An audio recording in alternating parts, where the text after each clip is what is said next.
Welcome back to eats and outdoors. അപ്പോൾ ഇന്ന് ഒരു സീ ഫുഡ് ഐറ്റമാണ് തയ്യാറാക്കാൻ പോകുന്നത്. കണവ കൊണ്ടുള്ള ഒരു റോസ്റ്റാണ്.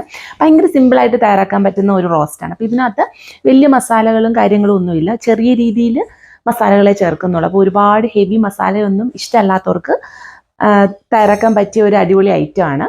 അപ്പോൾ ഈ കണവ എന്താ ചെയ്യേണ്ടതെന്ന് വെച്ചാൽ, കുറച്ച് നേരം വെള്ളത്തിലിട്ടിട്ട് അതിനകത്തോട്ട് കുറച്ച് വിനാഗിരിയോ അല്ലെങ്കിൽ നമ്മുടെ കുടംപുളിയില്ലേ അതും കൂടി ഇട്ട് വെച്ച് കഴിഞ്ഞാൽ ഒരു 5-10 മിനിറ്റ് അതിനകത്ത് ഇട്ട് കഴിഞ്ഞിട്ട് എടുത്തു കഴിഞ്ഞാൽ ഇതിൻ്റെ ഈ ഉളുമ്പ് നാറ്റം കുറച്ച് മാറിക്കിട്ടും.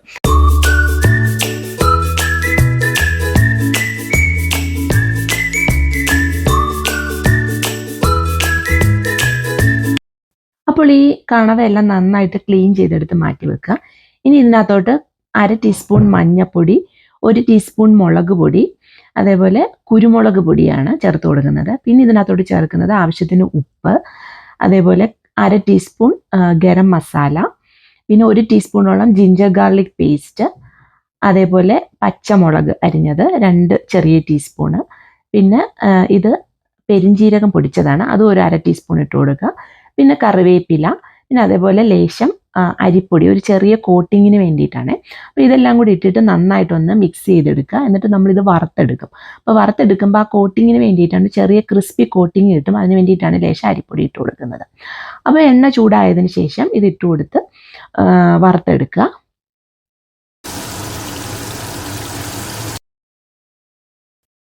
അപ്പോൾ ഇത് വറക്കുമ്പം ഒരു സൈഡ് 3 മിനിറ്റും പിന്നെ തിരിച്ചിട്ടിട്ട് അടുത്ത സൈഡ് 3 മിനിറ്റും വറുത്തെടുത്താൽ മതി. കാരണം ഒരുപാട് ഇട്ടങ്ങ് വറക്കരുത്. ഇത് ഒരുപാട് വറുത്ത് കഴിഞ്ഞാൽ റബ്ബർ പോലെ ആയിപ്പോവും. 3-4 മിനിറ്റ് കഴിയുമ്പോഴത്തേക്ക് ഇതൊന്ന് റെഡി ആവും, വേവും നന്നായിട്ട്. അതുകൊണ്ട് അത്രയും വറുക്കുന്നതിൻ്റെ ആവശ്യമുള്ളൂ. അപ്പോൾ ഇത് റെഡി ആയിട്ടുണ്ടെങ്കിൽ ഞാനിതൊരു പാത്രത്തിനകത്തോട്ട് മാറ്റി വെക്കാം.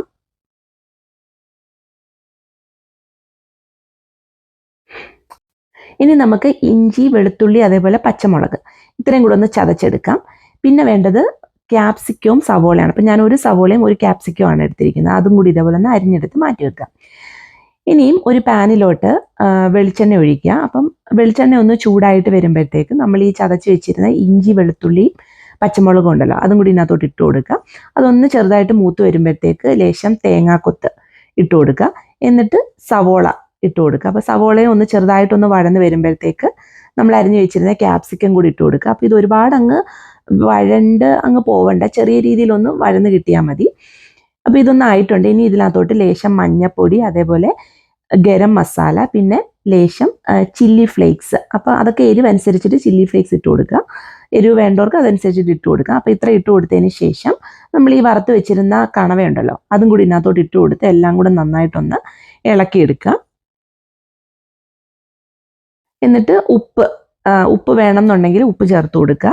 പിന്നെ ചേർത്ത് കൊടുക്കുന്നത് പെരിഞ്ജീരകമില്ലേ, നേരത്തെ പൊടിച്ച് വെച്ചിരുന്ന പെരിഞ്ജീരകത്തിൻ്റെ പൊടിയാണ്, അതും കൂടെ ചേർത്ത് കൊടുക്കുക. എന്നിട്ട് ലാസ്റ്റ് കുറച്ച് നാരങ്ങയുടെ നീരും കൂടെ ഒഴിച്ചു കൊടുക്കുക. അപ്പം നമ്മുടെ കണവ റോസ്റ്റ് ഇവിടെ തയ്യാറായിട്ടുണ്ട്. ഭയങ്കര സിമ്പിളായിട്ട് തയ്യാറാക്കാൻ പറ്റുന്ന ഒരു റോസ്റ്റാണ്. അപ്പോൾ വറുത്തെടുക്കുന്ന ഒരു ബുദ്ധിമുട്ടേ ഉള്ളൂ. പിന്നെ ഇതിനകത്ത് അധികം മസാലയൊന്നും ചേരുന്നില്ല. അപ്പോൾ ഒരുപാട് മസാല ഇഷ്ടമല്ലാത്തവർക്ക് ട്രൈ ചെയ്യാൻ പറ്റിയ ഒരു ഐറ്റമാണിത്. സിമ്പിളായിട്ടുള്ള ഒരു മസാലയും കാര്യങ്ങളും ഇതിനകത്ത് വരുന്നുള്ളൂ. ഒരുപാട് ഹെവി ആയിട്ട് മസാലയൊന്നും ഇതിനകത്ത് ചേർക്കുന്നില്ല. അപ്പം ഈ രീതിയിൽ കണവ റോസ്റ്റ് തയ്യാറാക്കിയിട്ടില്ലാത്തവരുണ്ടെന്നുണ്ടെങ്കിൽ ഒന്ന് ട്രൈ ചെയ്ത് നോക്കുക.